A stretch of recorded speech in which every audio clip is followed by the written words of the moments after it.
नमस्कार दोस्तों, आपकी अपनी दुनिया माई स्टिक वॉक्स में आपका स्वागत है।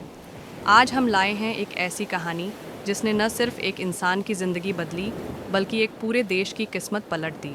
जी हाँ, बात हो रही है उस शख्स की जो झोपड़ी में पैदा हुआ लेकिन बना अमेरिका का राष्ट्रपति, अब्राहम लिंकन। सोच जो तकदीर बदल दे। तो क्या आप तैयार हैं एक ऐसी कहानी के लिए जो आज भी लाखों लोगों को इंस्पायर करती है? तो फिर शुरुआत करते हैं। क्या आपने कभी सोचा कि जो लड़का अपने जूते भी खुद सिलता था, जो अंधेरे में जलती लकड़ी के सहारे पढ़ाई करता था, वही लड़का एक दिन दुनिया के सबसे ताकतवर कुर्सी पर बैठा? ये है कहानी ईमानदार अब्राहम लिंकन की, जिसने गरीबी, दुहक और गुलामी के खिलाफ एक ऐसी लड़ाई लड़ी जो इतिहास में अमर हो गई। वो ऑनेस्ट एब क्यों कहे गए? उन्होंने अमेरिका को कैसे एकजुट किया? और क्या था उनका ऐसा कदम जिसने इतिहास का रुख ही बदल दिया? दोस्तों, इस वीडियो को अंत तक ज़रूर देखें, क्योंकि आखिरी हिस्सा आपको रुला भी सकता है और रोशनी भी दे सकता है।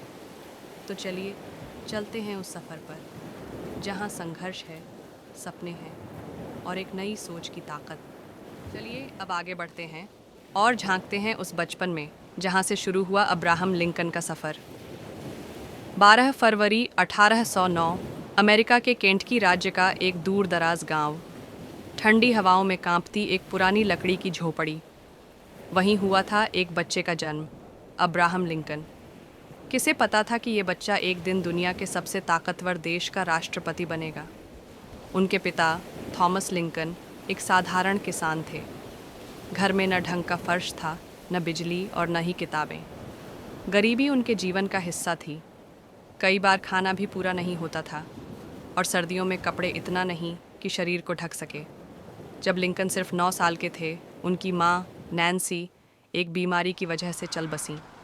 एक बच्चे के लिए माँ को खोना, कल्पना कीजिए कैसा गहरा जख्म होगा।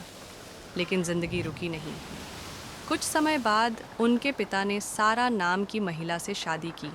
सौतेली माँ कहने को थीं, लेकिन प्यार में सगी माँ से भी बढ़कर उन्होंने लिंकन को पढ़ने के लिए प्रेरित किया, हौसला दिया।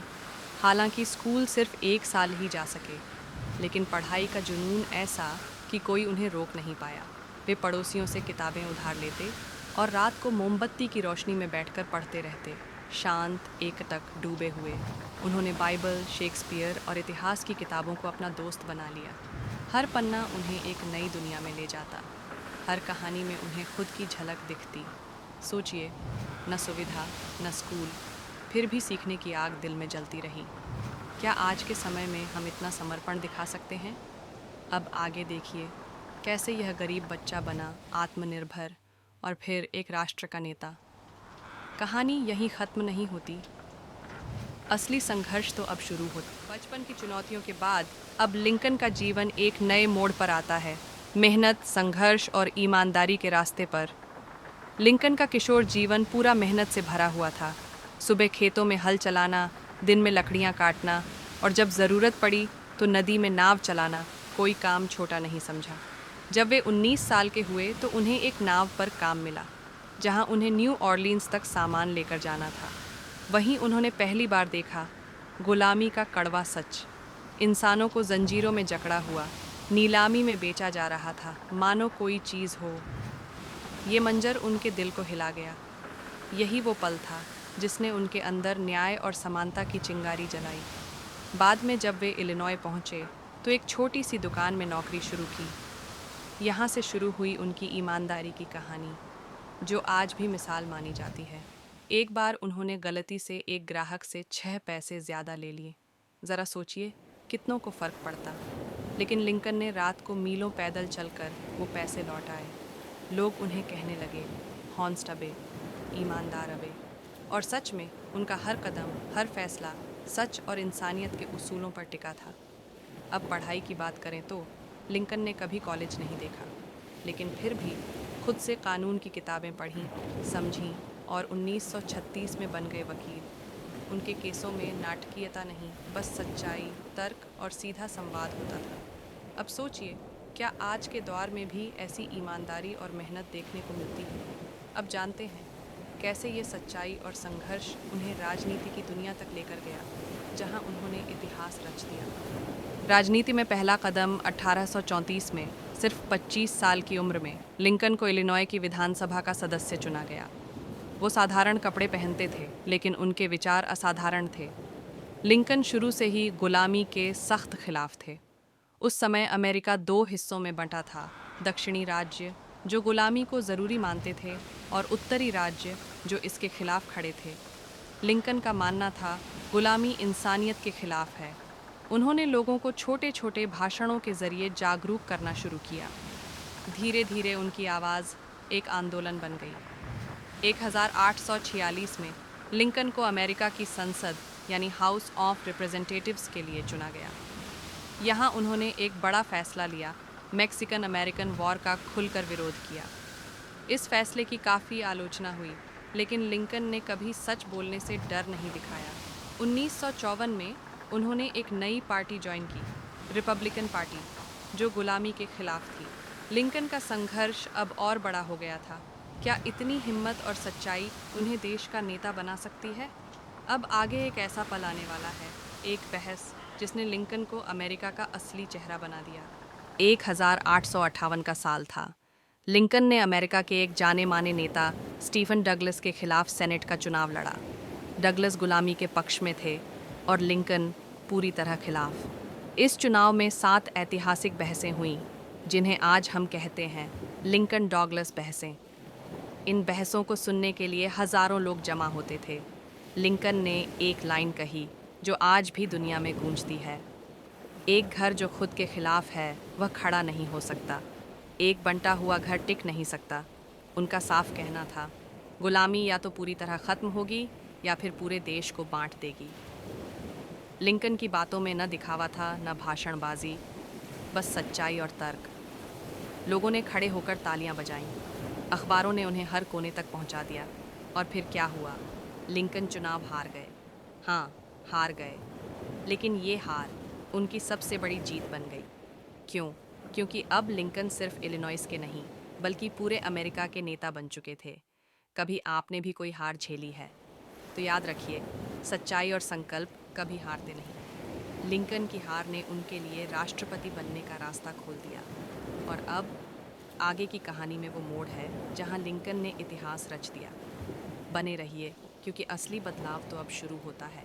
1860 का साल था। लिंकन ने रिपब्लिकन पार्टी के उम्मीदवार के रूप में राष्ट्रपति चुनाव लड़ा। उनकी सादगी और गुलामी विरोधी सोच ने उत्तरी राज्यों का दिल जीत लिया। और फिर क्या हुआ?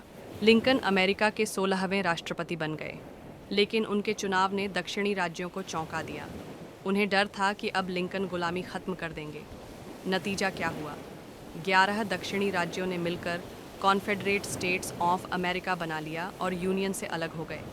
अब अमेरिका में शुरू हो गया था गृह युद्ध, सिविल वॉर, और युद्ध ने देश को टूटने की कगार पर ला खड़ा किया।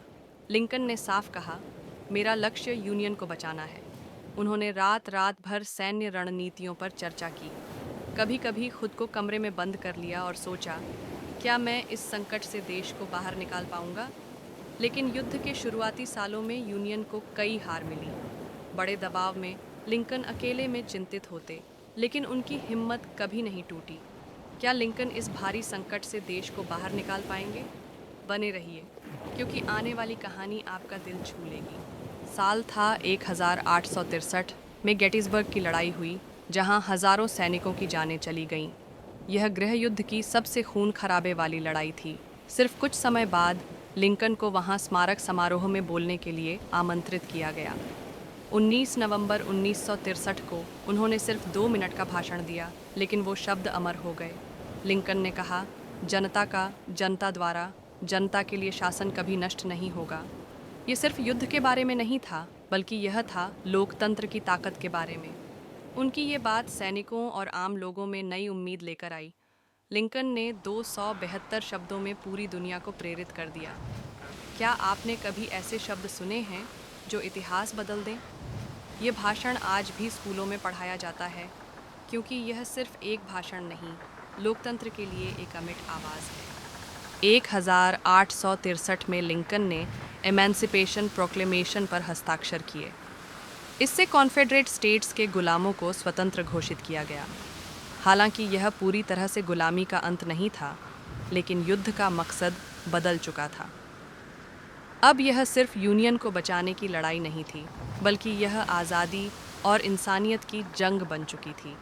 लाखों अश्वेत लोग यूनियन की सेना में भर्ती हुए और उनकी बहादुरी ने युद्ध का रुख मोड़ा।